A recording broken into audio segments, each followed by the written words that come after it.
Vamos lá. Carta de Paulo aos Hebreus, capítulo 12, versículo 6. Pois o Senhor disciplina a quem ama e educa todo aquele a quem recebe como filho. Senhor Deus, nós estamos aqui esta noite agradecendo pela oportunidade, Senhor Deus, de professarmos a nossa fé e trazemos a Tua palavra a essa igreja que foi separada e selecionada por Ti, Senhor Deus. Que haja mais de Ti, menos de mim, esta noite. Manda o Teu Espírito Santo para que inspire essas palavras, Senhor Deus. Ó, meu Pai grandioso, para que sejam transformadas essas pessoas que estão aqui, sejam os internos, os trabalhadores que estão aqui da casa, os visitantes, sejamos todos tocados pela Tua palavra e transformados pelo Teu amor, Senhor Deus. Isso nós pedimos para que possamos honrar a Tua fidelidade conosco, para que possamos levar toda essa igreja conosco até o fim dos tempos, encontrarmos a Tua glória. Amém. Que assim seja. Amém. Pode sentar, igreja. Igreja, as pessoas podem até se perguntar: nossa, mas tem isso aqui na Bíblia, nas Escrituras? Tem isso?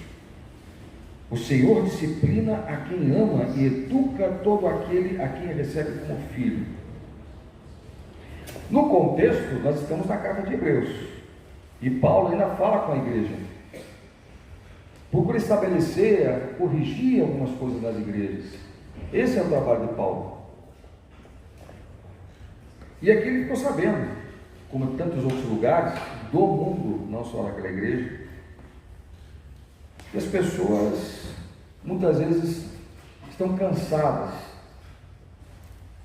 de seguirem os deuses e não serem abençoadas, e de repente aparece Paulo com o único Deus, o Deus verdadeiro, vem falar de Jesus Cristo, mas eles continuam sofrendo. Por que isso? Então a grande pergunta que a gente traz para essa igreja: onde é que está esse sofrimento? Nós aprendemos com esse sofrimento? Para que serve termos um Deus em que nós nos colocamos à disposição, colocamos o nosso corpo em sacrifício, mas ainda assim sofremos? O que nós precisamos entender, igreja, é que diante das dificuldades que nós encontramos, vocês estão aqui em tratamento exatamente porque encontraram dificuldades, tentaram se erguer sozinhos, não conseguiram, e agora procuram um apoio para que isso aconteça. Vocês estão também nessa dificuldade de compreender: mas por que isso aconteceu comigo? Por que justamente comigo? Porque na minha família eu era um cara bacana, eu era uma garota bacana, tinha meus amigos, tinha as minhas amigas, namorados, namoradas, e de repente estou aqui. Por que foi acontecer justamente comigo isso? E as famílias se perguntam: por que aconteceu isso com meu filho, com minha filha? Eu sempre fui uma pessoa de frequentar a igreja. Existem várias possibilidades, e consegui elencar pelo menos 3. Uma delas é o contexto em que nós vivemos. O que é contexto? É a situação em que nós nos encontramos. 2024, às vezes a pessoa está desempregada. 2024, às vezes tem uma inflação, o custo de vida está alto, a pessoa se desespera, ou a pessoa tem um relacionamento tóxico e acaba fugindo para o vício. O contexto pode ser que favoreça esse tipo de coisa, de situação. Nós tivemos o caso da pandemia, em que muitas pessoas perderam conhecidos. Eu perdi com pessoas conhecidas. Eu fiquei internado mais de 10 dias, eu e meu filho, no hospital por causa da pandemia. Mas não foi um castigo de Deus para mim. O contexto fez com que isso acontecesse. Amém? Então o contexto pode nos levar a uma situação de dificuldade. Outra coisa é: Deus pode permitir que isso venha acontecer nas nossas vidas. E aí é que nós entramos no capítulo 12, que ele é antecedido pelo capítulo 11, com as suas explicações. E o capítulo 12, no versículo 4, fala assim: as provas revelam o amor do Pai. Repito, as provas, as provações revelam o amor do Pai. Ora, na guerra contra o pecado, ainda não tendes resistido até o extremo de derramar o próprio sangue. Texto duro, difícil. E estáis esquecidos da palavra de encorajamento que Deus vos dirige como filhos. Abre aspas: meu filho, não despreze a disciplina do Senhor, nem desanime quando ele é repreendido. Por ele é repreendido. Aí vem o que nós comentamos. Porque o Senhor disciplina a quem ama e educa todo aquele a quem recebe como filho. Suportai as dificuldades, dizem as Escrituras. Suportai as dificuldades, aceitando-as como disciplina, como algo disciplinador, como algo que vai te educar. Deus nos trata como filhos. Ora, qual filho que não passa por correção do seu pai? Missionário, quer dizer que algumas dificuldades que eu passei, pode ser porque Deus permitiu para meu aprendizado? Sim, igreja. Algumas dificuldades se apresentam nas nossas vidas, como pais, como filhos, como colegas de trabalho, para que nós aprendamos. Aprendamos o que, missionário? A sermos mais próximos de como é Jesus Cristo. Eu não falei como foi, como será Jesus Cristo, mas como Ele é. Porque Ele é um Deus vivo, é um Deus presente. Amém? Então, vou repetir: toda a disciplina que Deus emprega nas nossas vidas é para nos reformar, para corrigir coisas, para que possamos cada vez mais parecermos com Cristo. E o que é ser cristão, senão o Cristo pequeno? A imagem de Jesus Cristo. Fica um pouco mais claro se nós falarmos assim. Então, o contexto muitas vezes nos leva a isso. Deus apenas está ali. Outras Deus permite que aconteça conosco, e outras nós mesmos causamos aquela situação de dificuldade. Precisamos concordar comigo que existe uma lei natural da causa e do efeito. Amém? A causa precede o efeito. A causa vem antes do efeito. Se você plantar, você vai colher. Se você plantar pepino, você não vai colher maçã. Se você planta o ódio, você vai colher a resposta desse ódio. Assim como as nossas atitudes, as nossas atividades também nos levam a uma consequência. As nossas amizades são escolhas nossas, mas também há um plantio nas nossas vidas. Amém? Está entendendo, igreja? As nossas amizades, as pessoas que estão ao nosso lado, aquelas que nos oferecem facilidades, muitas vezes ilícitas, poucas vezes, muitas vezes ilícitas, que pouca gente te oferece trabalho, muita gente te oferece o resultado do trabalho sem ter trabalho. Então aí, essas amizades são a causa, muitas vezes, do efeito, que é a dificuldade que você vai ver lá na frente. E às vezes, igreja, às vezes essa dificuldade, os frutos dela, não é só você quem vai comer. Quem vai comer é o teu filho, tua mãe, teu pai, tua esposa. Amém? O plantio foi bom, mas a semente era podre. O plantio foi perfeito. Tinha muita gente para ajudar você a plantar. Mas a colheita você está sozinho. Sozinho. Ninguém quer provar do fruto amargo do pecado. Mas ele está à tua disposição, porque você plantou. Aí vem aquela dificuldade.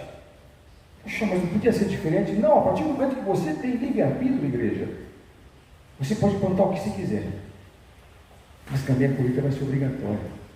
Olha que interessante. É uma lei natural para todas as coisas. Mas também está no nosso coração. Está na nossa vida, na nossa vivência. Está na nossa relação com Deus. Com Deus. Amém? Então, repetindo. As nossas dificuldades podem vir de escolhas nossas, de um contexto, ou da permissão de Deus. Mas Deus também pode mudar o contexto, não pode? Deus pode mudar o contexto, achar graça na nossa vida, que valemos a pena, que temos um propósito muito especial, ele muda o contexto, nós podemos edificar coisas novas e positivas nas nossas vidas. Amém?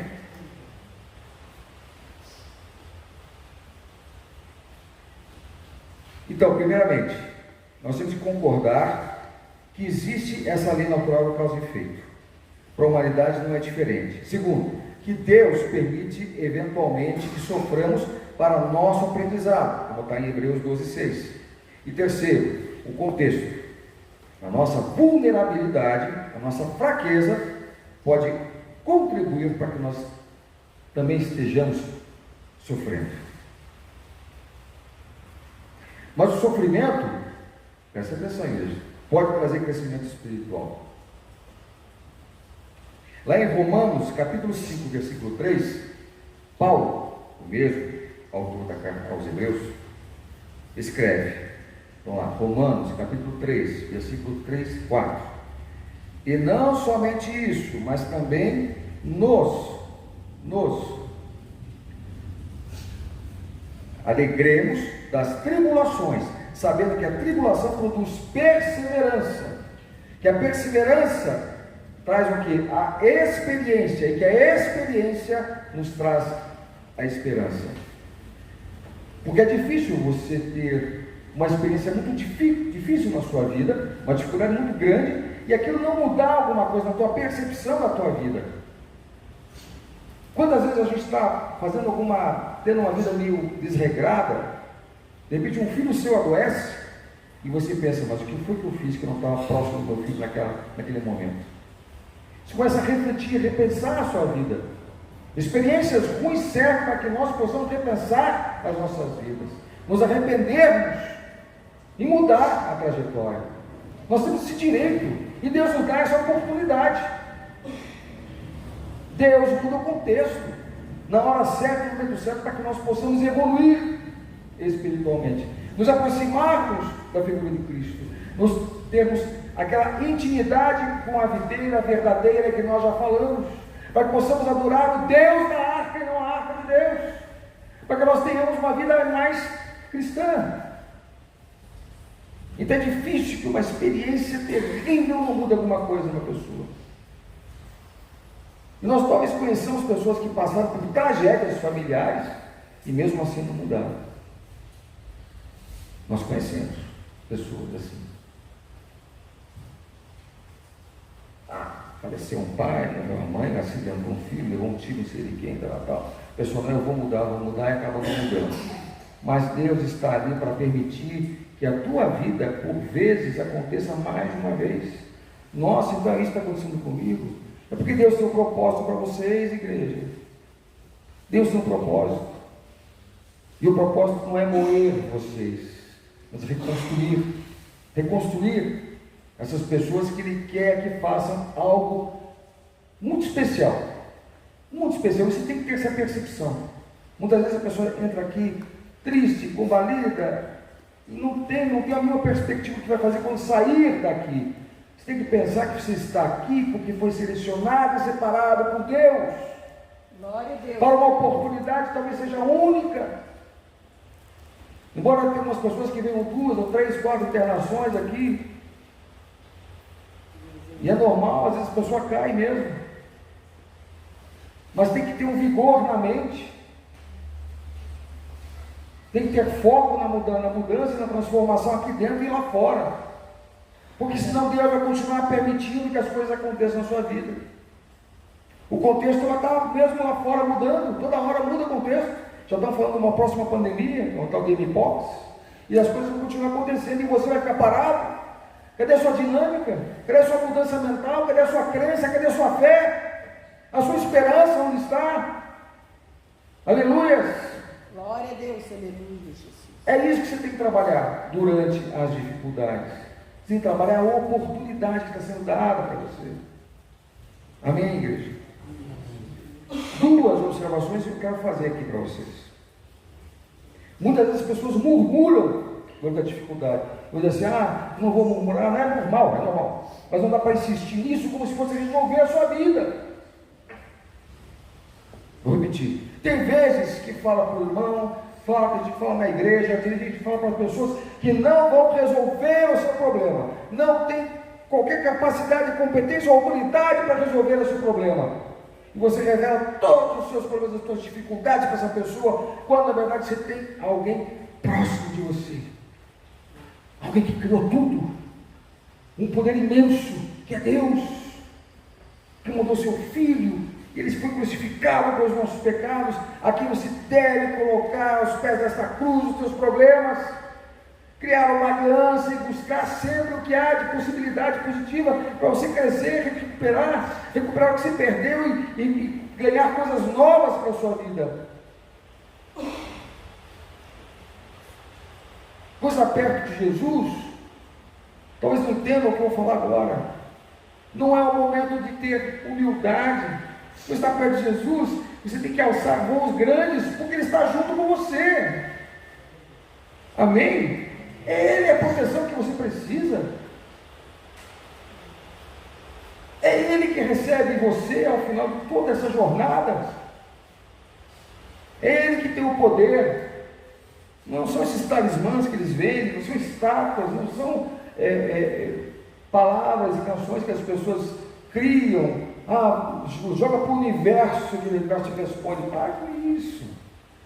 Nós tivemos alguém que passou por aqui. Ele veio dos céus, e Ele criou os céus e as terras, e nós timidamente abrimos a Bíblia, ouvimos a palavra, fechamos e achamos que tudo vai mudar. Não é. Você tem que ter acesso, buscar esse poder sobrenatural. Ele está à disposição de você, mas Deus não vai te puxar, é você que tem que ir até Ele. Amém? Então não murmure, porque você está murmurando com pessoas que não têm autoridade. Entrega o teu murmúrio, entrega a tua indignação para quem pode, para quem tem autoridade para resolver esse problema da sua vida, para quem pode tirar o vício da sua vida, para quem pode levar você de volta para o seio da sua família.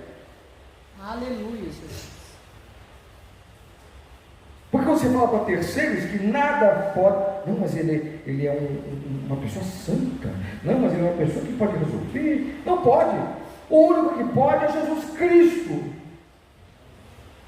A solução para as nossas vidas é e está em Jesus Cristo. Creia. Para vocês crerem nisso, mudanças virão. Tem muita gente ainda acreditando na arca de Deus, como eu falei outra vez. Tem que acreditar no Deus da arca, naquele que faz tudo, o sobrenatural, que pode tudo. Você tem que se sentir invadido por esse poder sobrenatural. Às vezes eu vejo na igreja as pessoas ajoelhadas pedindo: Senhor Deus, me dê as vistas abertas para que eu possa profetizar. Senhor Deus, faça isso. Senhor Deus, faça aquilo. E as conversam com Deus. Mas cuidado com o que você fala e o que você pede. Faça isso no secreto. Está conversando com a pastora Rosângela, não é, pastor? O inimigo ouve o que você fala também. Nossa, missionário, é desse jeito? É desse jeito. Se alguém tivesse a visão aberta, ia saber quantos demônios estão fora dessa igreja esperando que a gente saia. Porque está tudo selado pelo poder de Deus. Tudo está selado aqui pela palavra do nosso Senhor Jesus Cristo. Nada entra aqui. O mal não prevalece dentro desse terreno sagrado. Então aqui é hora de você ter essa intimidade com Deus. Ore na intimidade nesse momento para com seu Deus e peça a Ele aquilo que você acha que Deus pode te dar. Não aquilo que você quer. E pode ser certeza que a primeira coisa que Deus quer que você tenha é a cura.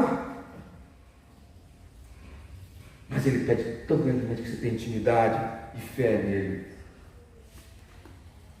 Mas não saia escancarando isso por aí fora. Tenha esse momento de intimidade. Não murmure. Creia. Glória a Deus. Creia. Creia no Deus da mudança. Amém? E outra coisa, não compare o teu sofrimento com o sofrimento do irmão ou da irmã. Como assim, missionário? Tem muita gente que fala assim: eu estou com essa dor, mas a dor da irmã é menor que a minha é muito maior. Não, é só a dor é maior. Para que comparar a dor e o sofrimento? Cada um tem a sua. Deus jamais dará algo que você não consiga suportar. Ele te conhece desde antes de você ter nascido, do ventre da sua mãe. A comparação é terrível. É inveja, muitas vezes. Como assim tem inveja da dor do outro? Talvez a pessoa queira te chamar atenção para isso. Você sabe que a mente das pessoas elabora coisas terríveis. A inveja é a dor da comparação. Repito, a inveja é a dor da comparação. Ah, o cara tem mais que eu.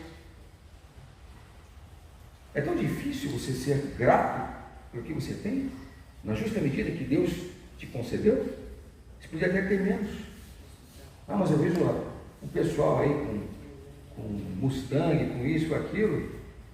Espere que ele faça bom uso daquilo. Só isso. E agradeça o que você tem. Ah, mas não posso pedir mais? Eu acho que pode. Trabalhando, mas não invejando. Almejar é diferente de invejar. Almejar, declarar que você vai ter aquilo, é melhor, muito mais produtivo para a sua mente e para a sua vida do que se invejar. Você não sabe o caminho que a pessoa percorreu? Quem está com a Bíblia aberta aí? Provérbios 14, versículo 30.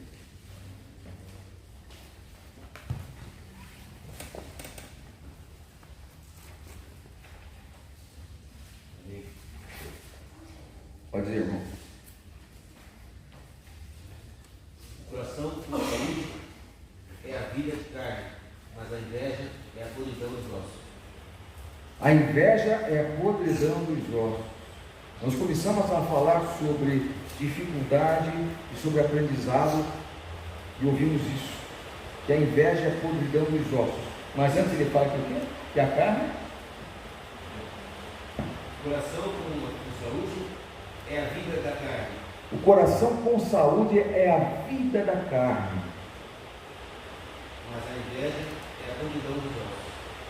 Vocês conseguem entender que se a tua mente trabalha de uma forma positiva, se você não ficar observando os outros, a dor dos outros, invejando as pessoas, a tua vida física vai ser boa, vai ser melhor. Isso está em Provérbios, não criei nada. Está lá. Amém, igreja? Só para terminar, veja que interessante. Muitas vezes nós murmuramos, não é? Paulo e Silas faziam o que quando estavam presos? Paulo e Silas foram presos, açoitados por pregarem o Evangelho. Mesmo na prisão, eles oravam e cantavam hinos a Deus. A sua fé e alegria em meio ao sofrimento levaram à conversão dos cárceres, do carcereiro e sua família.